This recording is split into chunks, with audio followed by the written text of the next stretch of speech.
So this is session 13. We're going to go ahead and get started. As always, a reminder, we always bring this back up that Revelation chapter 1, verse 19 gives us the outline for the book. And we've been through a whole bunch already, and we're now in the what really follows after we're out of here. So it's like, yeah, this stuff's interesting, but we won't be here when all these events start happening. So it's like we don't really get a vote on what's going on the earth. But those on the earth, this will be interesting for them because those that get left behind, and I'm going to make a mention of that at the end of the session tonight. But when they're left behind and they find recordings or they read the scripture, some things that we kind of think we understand now, probably we don't fully. And we kind of, talk about that as we get further into the chapter, or into the later chapters and more of the judgments that start coming. But I think the people of the world, as those things are happening, it'll be very clear to them, oh, yeah, this is what's really going on right now. So as long as they have access to a Bible or to resources, then they would be able to definitely take advantage of that. So, Jesus defines the Great Tribulation. He's quoting Daniel 12. And I always go back to this because it says, there shall be great tribulation, such was not since the beginning of the world to this time. Jesus is saying this at his time in, around 32 AD when he's making these statements. So this is early and right after the BC's, early first century, and he's saying it's not such the beginning of the world because they're going all the way back to Adam. You think about some of the cataclysms and wars and things that happened during all the biblical times, and then up to this time, nor ever shall be. So he's saying what this stuff that's coming is unbelievably catastrophic. And he even says, except those days should be shortened, there would be no flesh saved. But for the elect's sake, those days shall be shortened. So he's making a promise here that he's going to shorten those days. And which is interesting because there's some prophecies in Daniel, and when we get further in Revelation, we'll bring these up again, not in chapter 9, but in other parts of Daniel, where he talks about the dividing of these times, like this 2,300 days and 2,300 evenings and mornings and all these things. And it's like, but if you look at it, it's not a full 7-year period. God shortens this thing because it's so bad what is happening. So the purpose of the tribulation, we've talked about this as well, but I always like to remind it is not about the church. The tribulation is for Israel. And Hosea gives us a prophecy. I will go and return to my place. Well, if he returns to his place, he had to have left his place to begin with. And then he says, until they acknowledge their offense and seek my face, and in their affliction they will seek me earnestly. So it goes back to when he made the triumphant entry, which we've talked about. And when he made the triumphant entry, he made a statement when they rejected him, that because you did not recognize this the day of thy visitation, these things are now hidden from you. And Hosea then comes into play. He says, I will return to my place. And then in other places, he says, you will not see me again until you say, blessed is he who comes in the name of the Lord.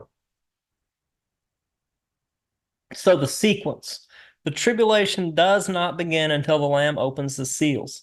And we saw in chapter 6 last time, the Lamb started breaking the seals open. And we saw 6 of those seals get opened. And where we ended in chapter 6, the 7th seal wasn't opened yet. As we enter into chapter 7, there's a pause in heaven. And there's 3 of these pauses in Revelation, which is interesting, as these judgments are being poured out.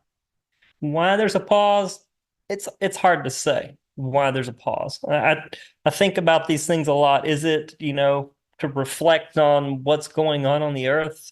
I don't know. For God to maybe show some mercy That's probably what it's about, because these judgments are going to get so severe as it gets worse and worse.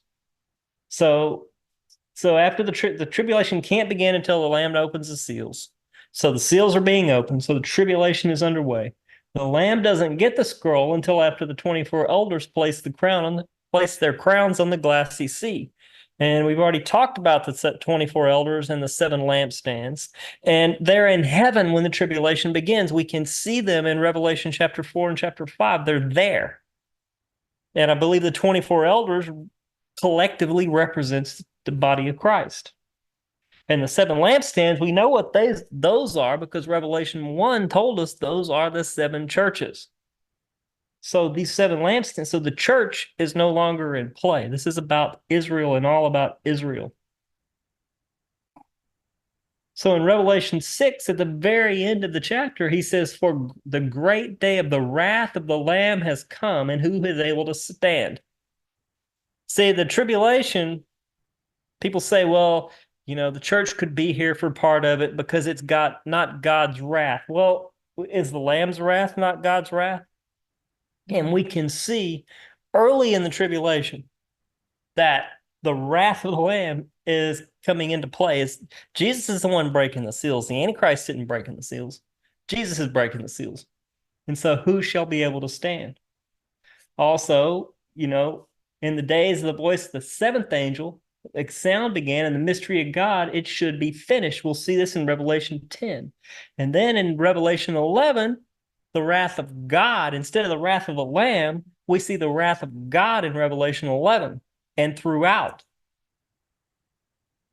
And then the seven angels that will have the seven last plagues, and these last plagues that we'll see later in Revelation are mind-blowing, the amount of death and destruction they're going to cause.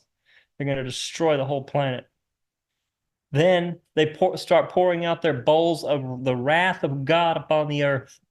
And then when Revelation 16 finishes, he says it is done. Our heptadic structure, our seven sealed scroll, our seven trumpets that we'll get into next time. And you notice we're looking at this parenthetical pause here in Revelation chapter 7 between the sixth and seventh seal. Seventh seal will be broken at the end here, and then we'll start seeing the trumpets. When the seventh seal is broken, it unleashes this trumpet judgments. But we're in this parenthetical pause where there's just a waiting time. It says there's silence in heaven in some of these places. And then when the trumpets, you can see there's another pause. And we'll see, but in Revelation 10 to 14 is where that second pause is represented. And then when the bowls start being poured out, there's yet one more, but the one in Revelation 16 is very short compared to the other two. It's just for God to basically take a breath, and then it comes, the final bowl. We talked about those groups of signs. And this is the last verse of Revelation 6 that we finished with. Who can hide us from the wrath of the Lamb? He that sitteth on the throne, the wrath of the Lamb. For the great day of wrath has come, and who is able to stand? So there's a question being asked at the end of Revelation 6, and this is where we stopped last time. Who can stand? Well, this is what Revelation 7 is about. Because God's going to leave a remnant. There's always a remnant. God always leaves a remnant every single time. Even if it's only a few people or one person, there's always a remnant. So he asked the question, who shall be able to stand? And I think it's John asking this question, going, well, this is crazy. What's going on here? Who's going to be able to stand against this? So as Revelation 7 opens up, Revelation 7 is about those who shall be able to stand. And there's two groups here. The first groups are what we call the sealed servants, so we'll talk about here shortly. These are the 144,000 from the 12 tribes. They're not Jehovah's Witnesses. They're not Mormons, even though they like to wish they're part of the lost tribes of Israel, which I'll address in a minute. They're not. There are no lost tribes. We'll get to that. And then there's the saved servants that are in the second half of the book of chapter 7. that we'll see tonight as well. Those are the ones that have come out of the tribulation. They have endured, they have died for their faith in the tribulation. They get beheaded and they are under the throne of God in heaven. And we'll see them at the end of the chapter. So this seven-sealed scroll, we've seen the six.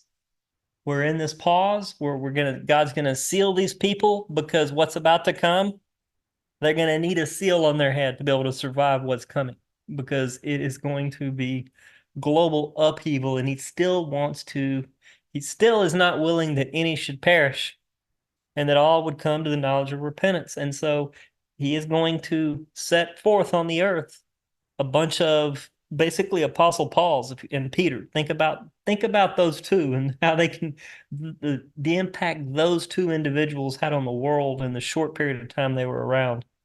Well, you're going to have 144,000 of those people. So Revelation chapter 7.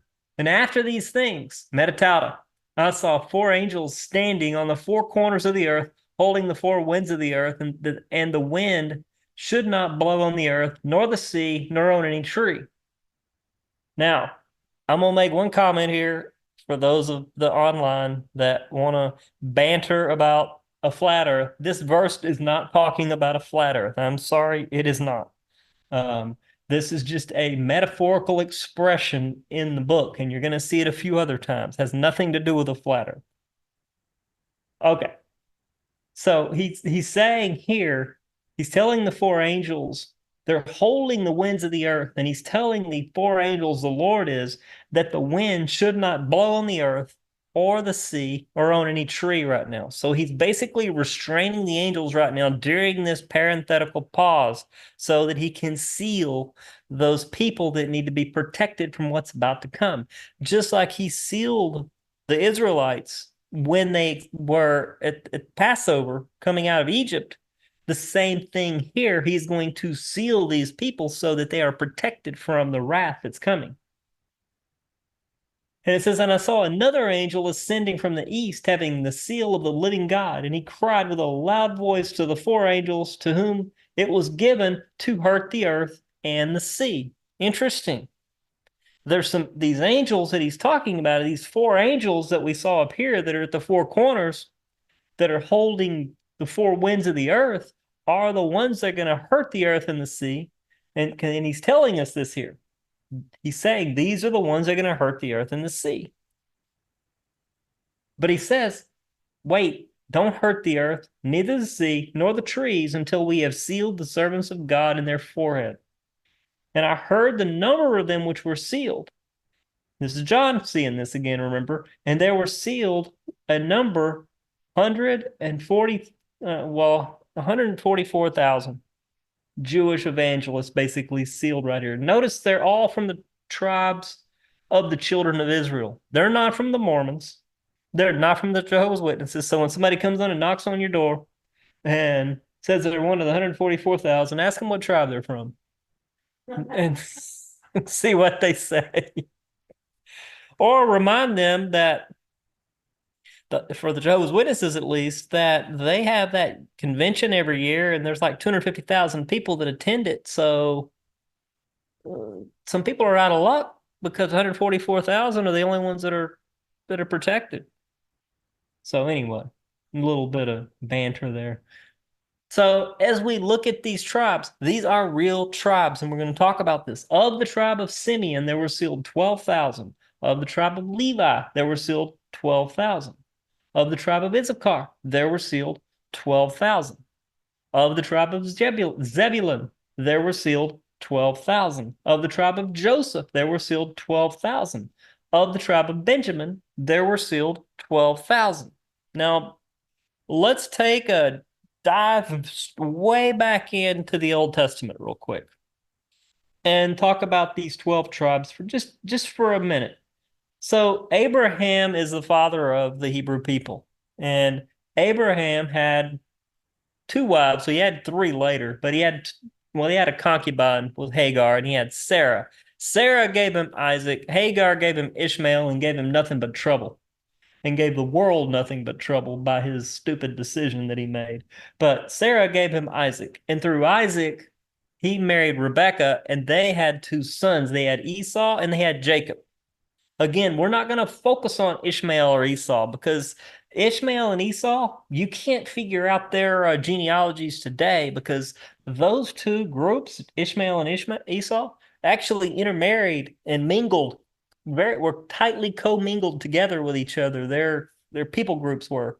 So their DNA is all over the place. They didn't keep it pure like the Jews did. So from Jacob marries two girls. He marries Rachel. If you remember the story in Genesis, the one he loved, he went to work for his uncle Laban. His uncle Laban was a conniving scumbag, just like Jacob was. So Jacob kind of got what he deserved there. And he had to deal with Laban, and Laban tricked him because Jacob had worked 7 years for Rachel.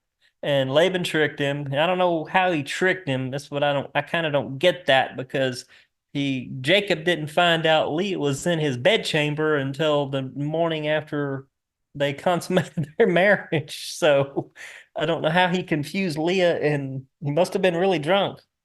So he had to work 7 more years for Rachel. So Leah is despised. Her and Rachel despise each other. They're sisters, and they don't like each other very much. And so Leah gets blessed with 4 boys. She has Reuben, she has Simeon, she has Levi, and she has Judah. Rachel was barren. So Rachel said she kind of learned from her ancestor, Sarah, about using a concubine. And she said, hey, why don't you take my concubine, Bilhah, and Bilhah can give you children. And Bilhah had 2 children, Dan and Naphtali. And after Bilhah did this, then Leah's like, well, I know what I'm going to do since her concubine had slept with, you go sleep with my concubine. And Jacob, I don't know why he didn't just say no, but he didn't. So then he sleeps with Zilpah, and then Zilpah gives him Gad and Asher. So we're starting to see the 12 tribes that we're talking about here in Revelation at the end. These are where the children of Israel came from.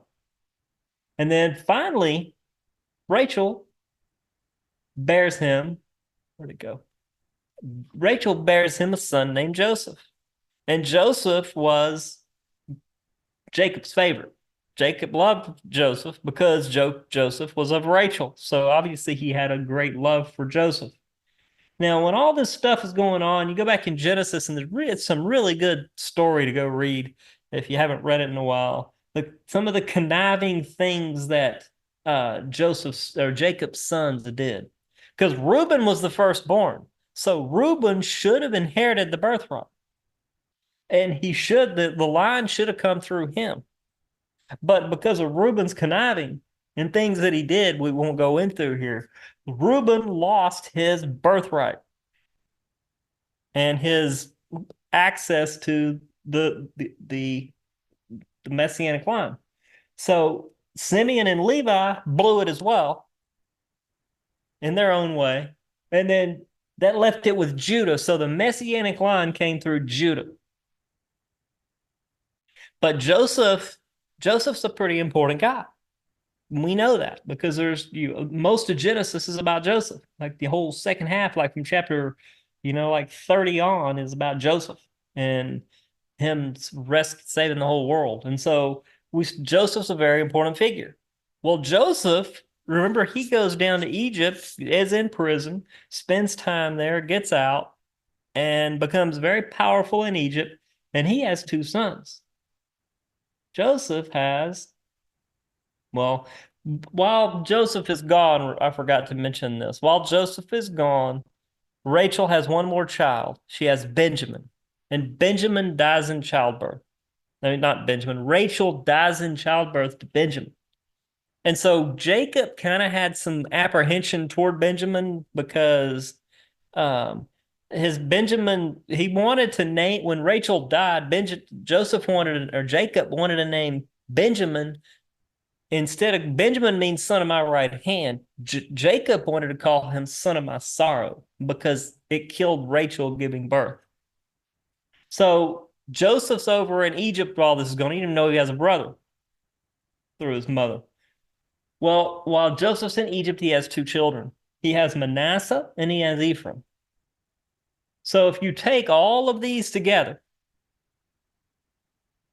that's the 12 tribes of Israel. Now, when you count them, you go, well, there's more than 12 there. Well, and there are. And it's interesting because the very interesting thing about this, when you see them presented, the 12 tribes of Israel, the way it presents them, it'll never give you more than 12 when it lists them in the Bible, but it'll give you 12 in different ways. And we'll see this like in Revelation because it didn't mention Dan. But even though it didn't mention Dan, as we'll see in a minute, it mentions something else. So you always have 12. And it always comes out to this whole dozen. And the names, I'm not going to go into it tonight, but the names have prophetic significance and meaning. Both, well, I won't go into it, but and I'll talk about the 10 lost tribes in a second. But there's a prophecy in Genesis 49 about the sons, and there's a prophecy in Deuteronomy 33 that Moses gives about the children of Israel and different tribes. And you go read both of those, they're very similar to each other. And they're interesting, and I definitely recommend reading them. But if you go take the time to study those meaning of those names of those tribes, they have you got to study it in the Hebrew, but they mean something. And the order of those things, every time they appear is different.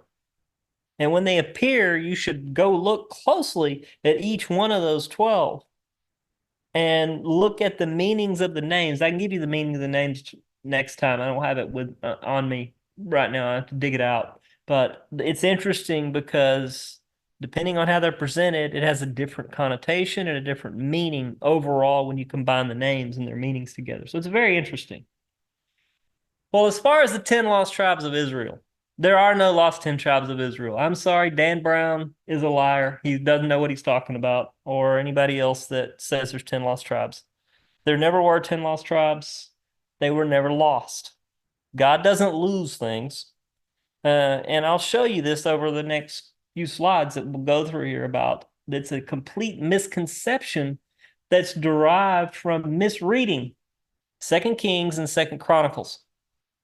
And we'll talk about this over the next few slides. So when the children of Israel came into the land, the tribes were allocated their portions by lot.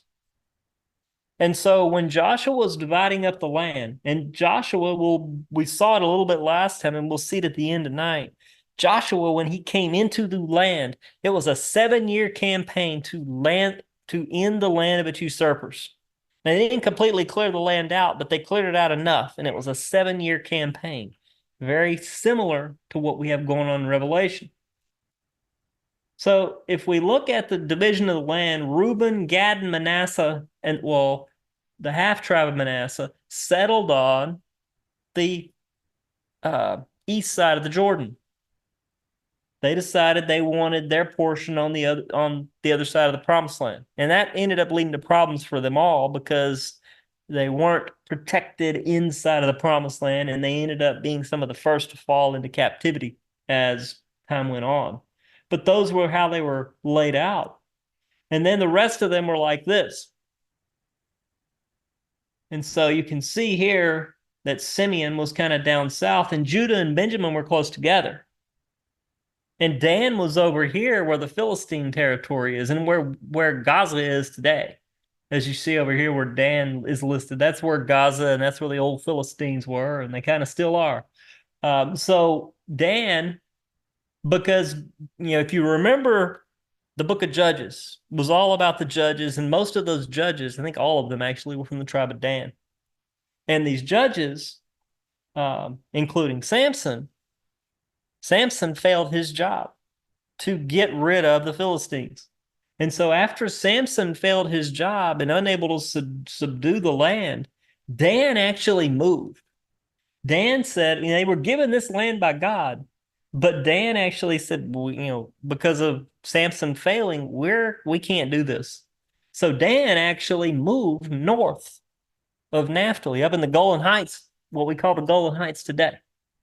And Dan took over Laish in the north. And the interesting thing is, when you read Moses' prophecy about Dan, Moses said that Dan would do that. 500 years before, 400 years before he ever did, that he would leap to Bashan. And Bashan is up there where Dan ended up. And because Dan moved so far north, Dan was the first to fall into idolatry, and Dan was the first to fall to the Assyrians. Now, the Levites were assigned 48 cities, because you notice the Levites aren't listed in these inheritances here that we see. There's 12 tribes of Israel.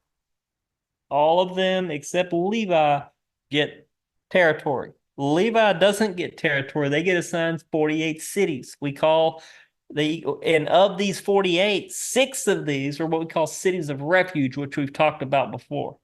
And here are the cities of refuge and where they were located. And notice there were some on the east side of the Jordan. So Reuben had one, Manasseh had one, and Gad had one. So they were all here. And then on the west side of the Jordan, Hebron, Shechem, and Kadesh were the other 3. So there were 6 cities of refuge.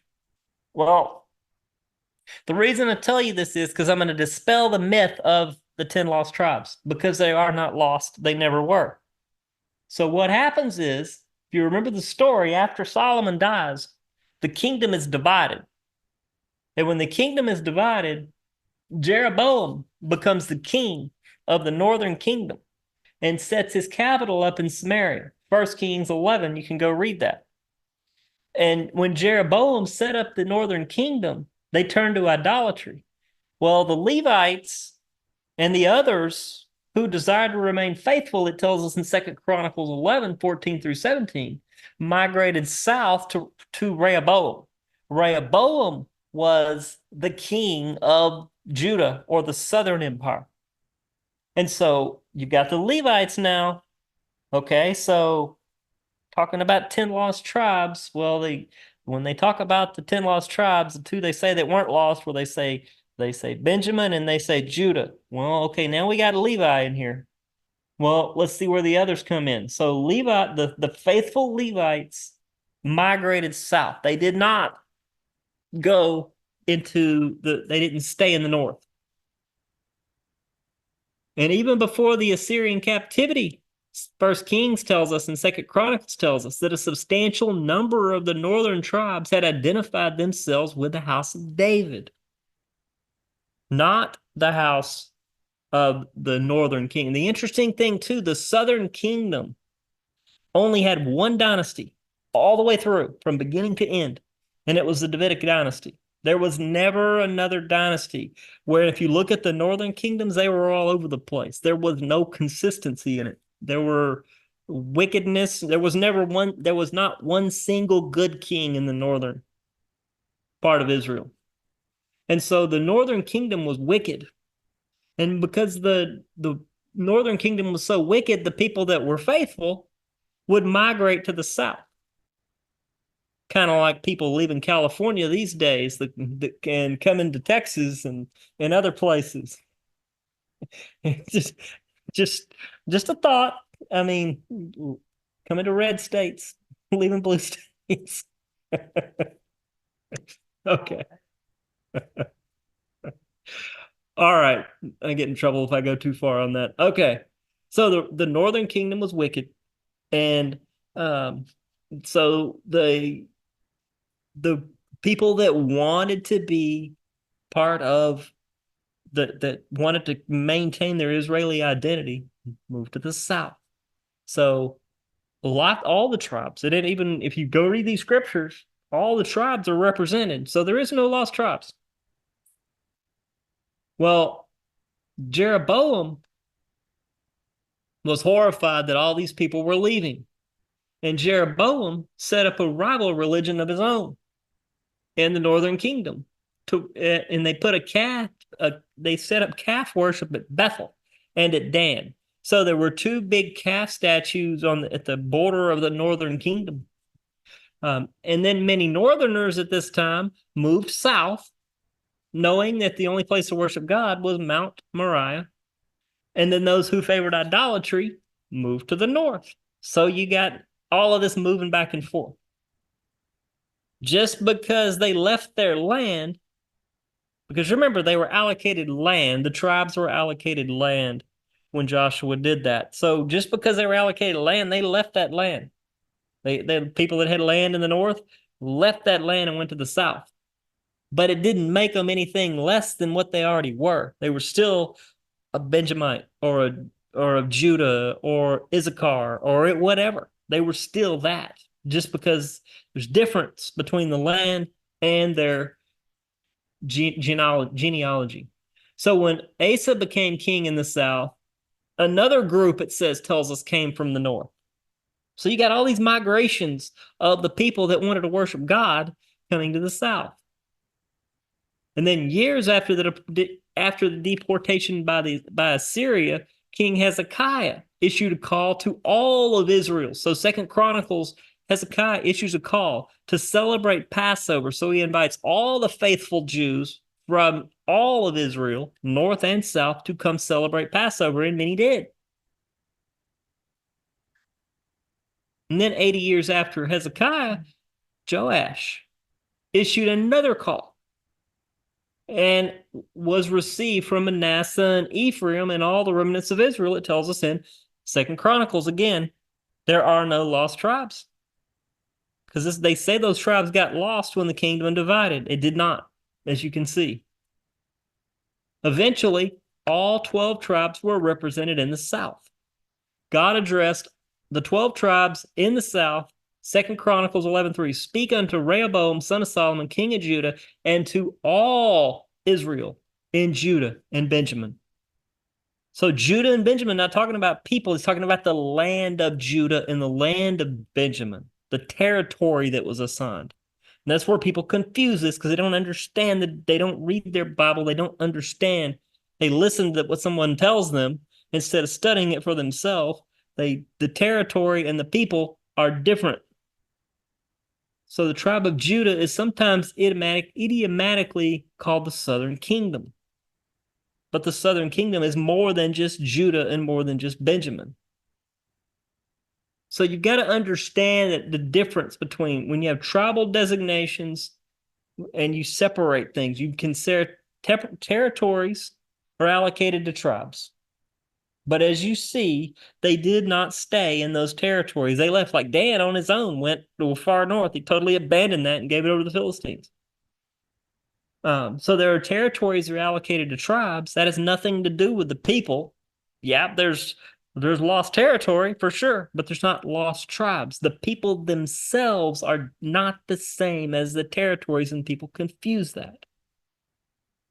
In 720, when the northern kingdom falls in 724 BC, Shammalazar V besieged Samaria for 3 years, and King Joash of Israel tried to revolt against paying the tribute, and Samaria and Jeroboam's capital fell in 722 BC. And in 721 BC, Sargon II seized power, and they took captive and they ruled up, but they only took 27,000 people captive. They didn't take every single one like you hear in some mythological stories. No, they only took 27,000. So they left most of the people there. They brought in people from other territories they defeated to try to mix the gene pool, but they did not remove everyone, as some people teach. So the northern kingdom falls. Not all of the northern kingdom was deported. They've discovered the annals of the Assyrian Sargon, and he says he carried only 27,000 people and 50 chariots away. This isn't biblical archaeology. in 1943. If you look at the population of the Northern Kingdom, there were between 400 and 500,000 people. So less than a 20th were deported. So again, this is where that lost tribe myth comes from, saying they were all scattered. That is not what happened. The Assyrians had a policy of mixing conquered people to keep them from organizing a revolt, like I was mentioning to you. So if you think about John 4:20 with the Samaritan woman, well, there was a quasi-Jewish population. And that's where the Samaritans came from. And the Jews despised the Samaritans, as you probably know from New Testament stories.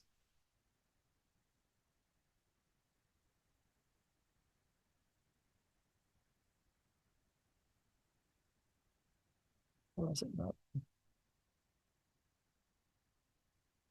So in 722, the Northern Kingdom went in captivity. All 12 tribes were represented in the south. So even if they took them all that were in the north, all 12 were represented in the south at that time. When the Babylonians took the southern kingdom into captivity, members from all 12 tribes of Israel were involved. And it's mentioned Babylonians take over. Isaiah prophesied to Judah and refers to them as the house of Jacob or the house of Israel, Isaiah 48.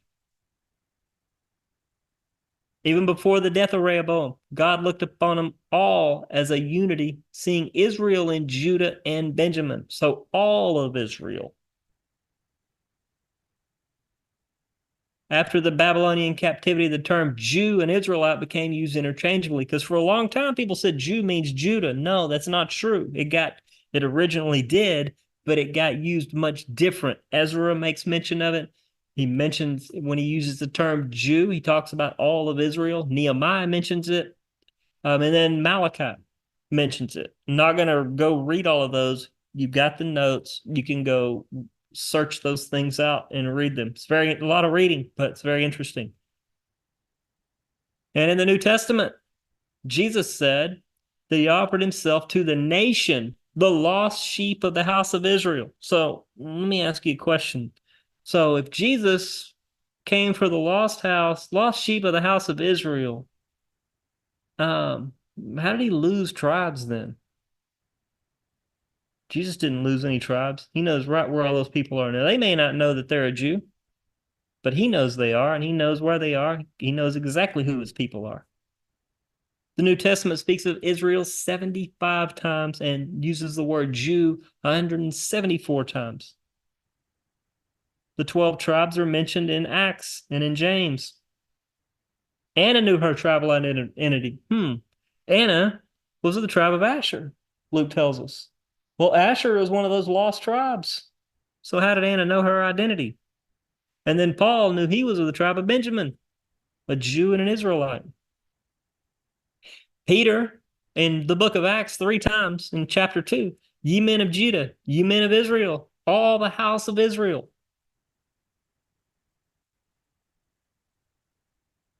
They will be regathered as one, as it tells us in the dry bones vision of Ezekiel that we've talked about way earlier in our study. Judah, or not just the tribe of Judah, Jews, Israel, the 10 tribes, they'll all be joined together in one gathering, which is happening today in front of our eyes as they've come back in the land. They've resettled the land and they continue to gain authority in the land. Now, again, Romans chapter 9 tells us the total physical descendants were not the people to whom the promises were made. So it's not all of the descendants. It's specific. And he knows who they are. And he's going to seal 144,000 of them. They don't need to know their genealogy. They don't need to go to 23andMe and find out or go to there's no temple to go to check your genealogy. God knows what they are. So when the angel comes to them and starts sealing them, they will seal 12,000 from each tribe. But as I mentioned earlier, there's a tribe missing here, the tribe of Dan. But we still have 12. Why do we have 12? Well, if you look at this, Notice Manasseh is here and Joseph is here. Well, didn't Joseph have two sons, right? He had Ephraim and he had Manasseh. Well, it's interesting that Manasseh is singled out here. Ephraim's not mentioned and Dan's not mentioned. What were the first two tribes that went into idolatry? Ephraim and Dan were the first two tribes that rejected God. So I don't know if that's why God's given, well, Ephraim's kind of covered under Joseph, but Ephraim kind of gets a backhand treatment because they're not mentioned here, because Manasseh, his other brother, is, which is interesting too, because you remember when Joseph put his hands out to bless Ephraim and Manasseh, and he switched. Jacob went out to do it, and he switched his hands. Jacob switched his hands for Joseph when he blessed them, and he blessed them in a different order. Manasseh's mentioned, who's the one that got the firstborn blessing, and Ephraim's not. It's interesting. I don't know. But Dan is definitely not included in this. Tribe of Ephraim, not here either. Well, why not Dan? Well, Dan was a snake. He if the tribal instance that we looked at before, Jacob called Dan a serpent. Moses, the leap from Bashan prophecy. Well, Dan was originally a serpent with the ensign on the camps of Israel, but the leaders that when they moved into Bashan, there's really no explanation for it, but they changed their tribal ensign from a snake to an eagle. So Dan became an eagle, and so you see the statue of this eagle with a snake in its mouth. That's what Dan's symbol became, an eagle with a snake in its mouth.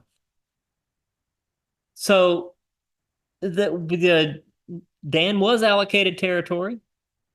Deborah, if you go read Judges, but Dan betrayed Deborah. Go read in Judges. The tribe of Dan did not come to her aid when she was battling in Judges chapter 5. And she rebukes Dan and says Dan didn't leave his ships. Oh, Dan had ships? Apparently so.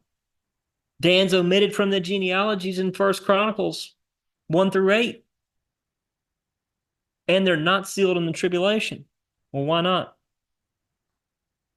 Tribal idolatry, most likely. But again, we don't know exactly, but probably tribal idolatry.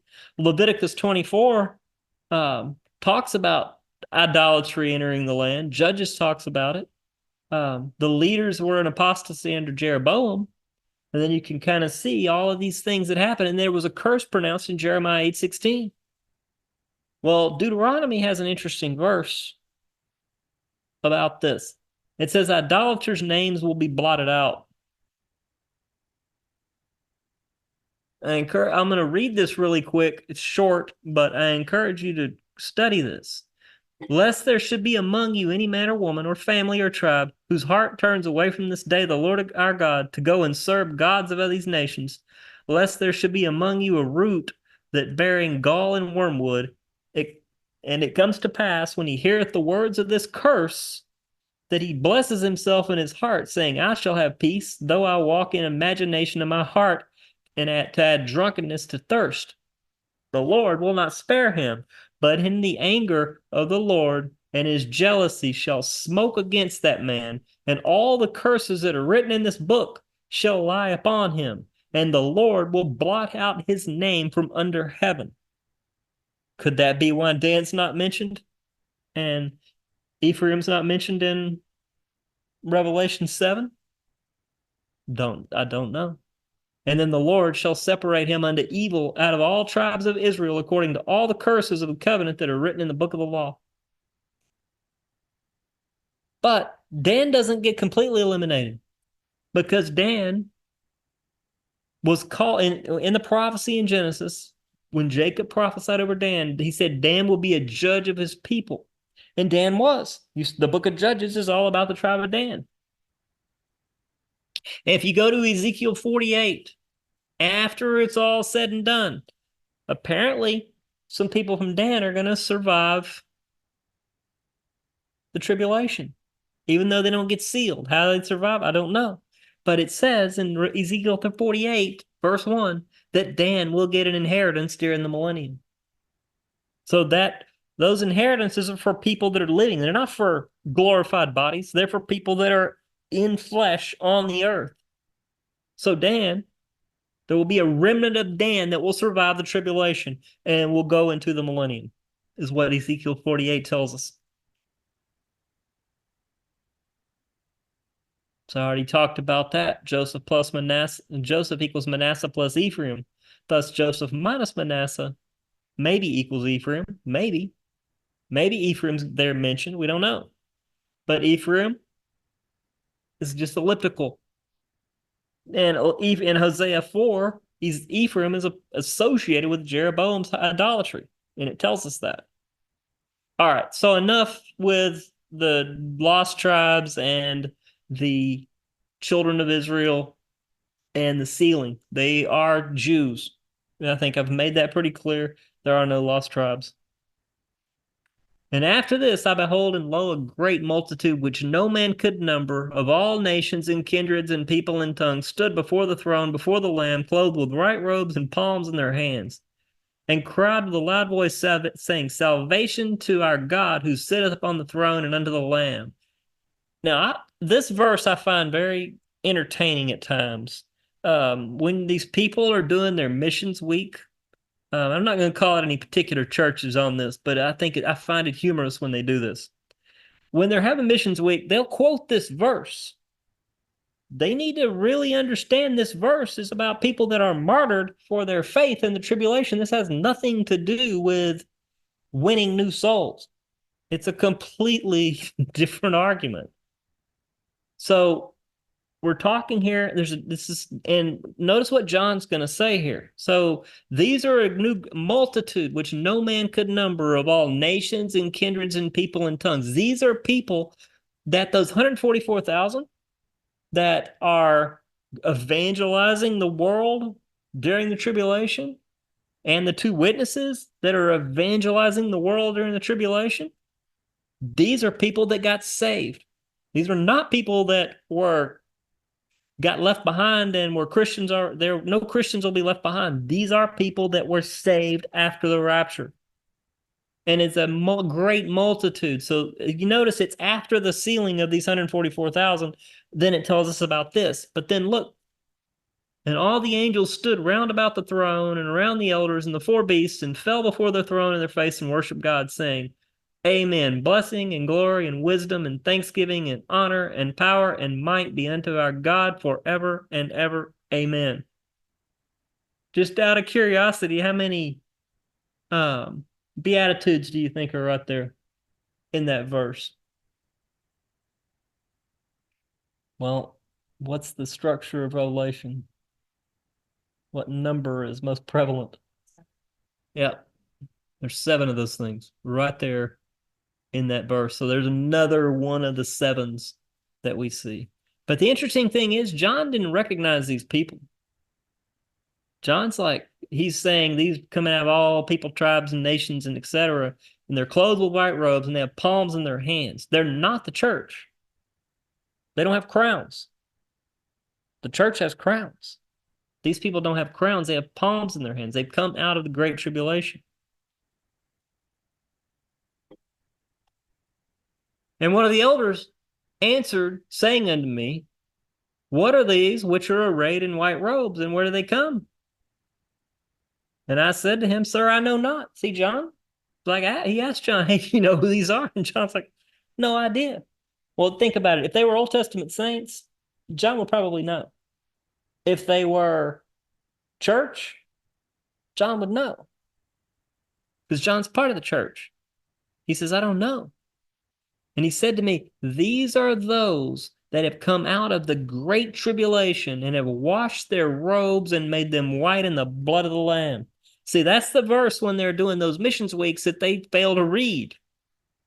That's who these people are. They have been martyred for their faith. in ways that we cannot even imagine. I was reading Fox's Book of Martyrs some this week. There are some horrific things that have been done in the name of God um, in the church. It's unimaginable, some of the things that have been done. And this is going to be on a scale that it's not even comprehensible how bad it's going to be. Therefore, they are before the throne of God, and they serve him day and night in his temple, and that he that sitteth on the throne dwells among them. They shall hunger no more, neither shall they thirst any more. Neither shall the sun light on them, nor any heat. Now, this isn't a bad thing if you think about it. These people, they aren't part of the church. What is a church? We rule and reign with him. These are people who aren't ruling and reigning. They are going to be servants to God in his temple. It says they serve him night and day. Now they're happy to be there, most definitely. Getting to be in the very presence of God, what a special honor that they get. In some way, I'm jealous of that, but at the same time, um, I think I'd rather not go through what they have to go through to get there. And then for the Lamb, which is in the midst of the throne, shall feed them and shall lead them into living fountains of water, and God shall wipe away all the tears from their eyes. You ever wonder why there's tears in people's eyes in heaven? I often wonder that because there's not supposed to be any sadness in heaven. But it says God will wipe away the tears from their eyes.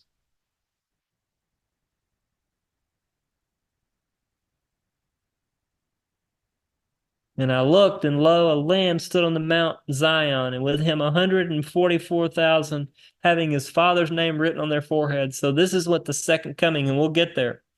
Jesus is there with the 144,000 when he comes back. And I heard a voice from heaven as a voice of many waters and the voice of great thunder. And I heard a voice of harpers harping with their harps. And they sung, as it were, a new song from the throne and before the four beasts and the elders. And no man could learn the song but the 144,000 who were redeemed from the earth. Not everyone can know the song. It's only for the 144,000. It's a special song, and we'll get there in a few times from now. And I'll leave that there. One thing I'll point out about the 144,000, notice what it tells you about them. They are these 144,000 which have not been defiled with women, for they are virgins. So these 144,000 Jewish evangelists are all virgins according to this. These are they which follow the Lamb wherever he goes. These are redeemed from men, being first fruits unto God and unto the Lamb. And in their mouth was found no guile, for they are without fault before the throne of God.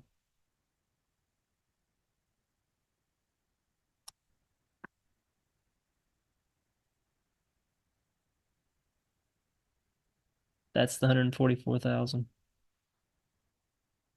Now, if we look at those tribulation saints that we were talking about, we're already near the end here. Tribulation saints aren't crowned.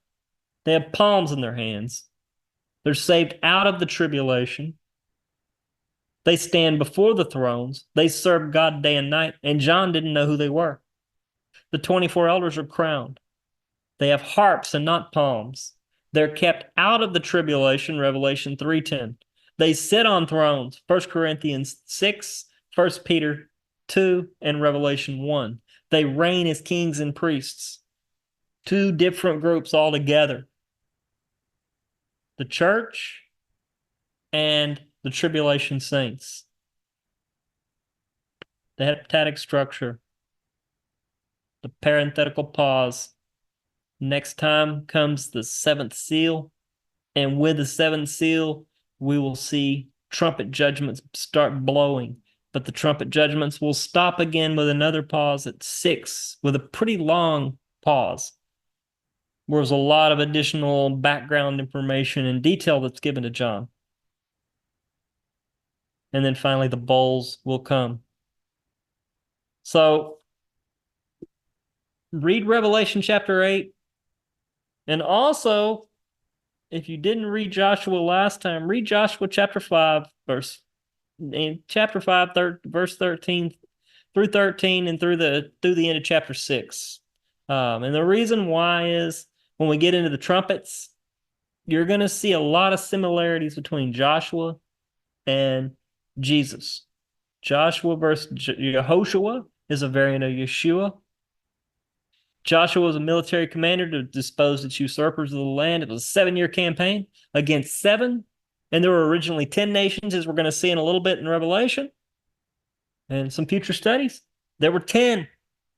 3 were gobbled up, and then there were 7. The Torah was ignored at Jericho. The Sabbath was ignored, and the Levites had to fight. The only time the Levites ever went to war was at Jericho.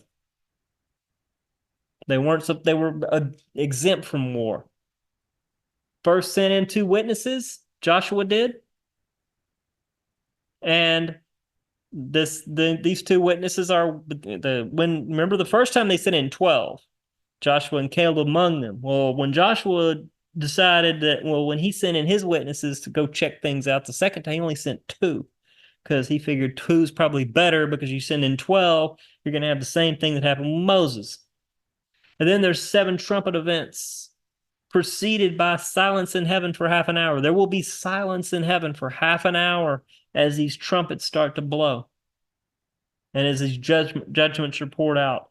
And if you remember, when Joshua was circling around Jericho and they were being quiet, he told them to be quiet. But then he told them, when they circled that on the last day, circle it 7 times and blow those trumpets.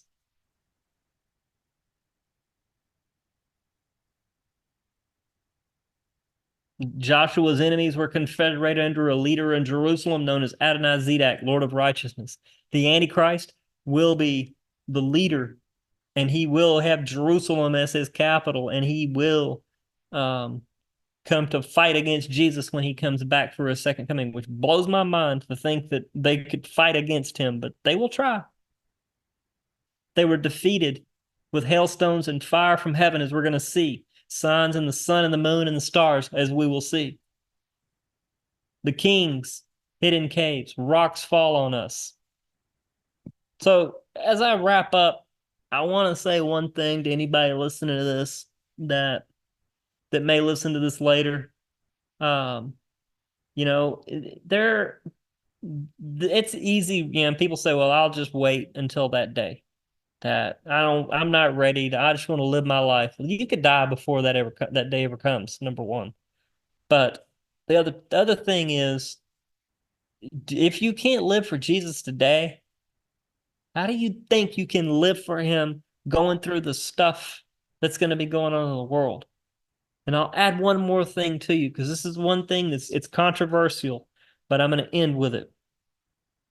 2 Thessalonians 2, verse 8, and then shall that wicked be revealed. He's talking about the Antichrist, who the Lord shall consume with the spirit of his mouth and destroy the brightness of his coming. Now, Paul, when he comes to Thessalonica, this is really more like 3rd Thessalonians, because they were apparently a lost book of Thessalonian. But anyway, when Paul came to Thessalonica the second time, he told them that, because they were afraid that the rapture already happened and they had missed it.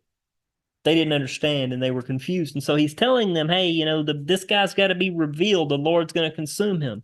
It says, even him who is coming after the working of Satan with all power and signs and lying wonders. And look at this. And with all deceivableness of unrighteousness in them that perish, because they received not the love of the truth, that they might be saved. And this verse is the scariest verse in Thessalonians right here, this next one. And for this cause, God, for what cause? Because of this. Because they rejected and did not receive the love of the truth, that they might be saved. So he's talking to people that had heard the gospel prior to the tribulation and rejected it time and time again. And then they received not the love of the truth, that they might be saved. And then he says, and for this cause, God, not the devil, not the Antichrist, not the false prophet. God will send them a strong delusion that they should believe a lie. And that, look, they will believe a lie that they all might be damned who believed not the truth, but had pleasure in unrighteousness. Now that's a scary verse. For anybody that thinks they can just wait it out, maybe they do survive and get into the tribulation. But it sure sounds like when you're in there, that God Himself is going to send a delusion. And I've heard a lot of pastors say that it's not possible for a person who's heard it before the rapture, if they've really heard the truth and not accepted it, and they use this verse. I don't know. I do not. I would not want to be here. And I encourage anyone that hears this at any point, and if you're not saved, that you give your heart to Jesus so that you are not damned. All right. That is, yep. That is the last slide that I have for the evening.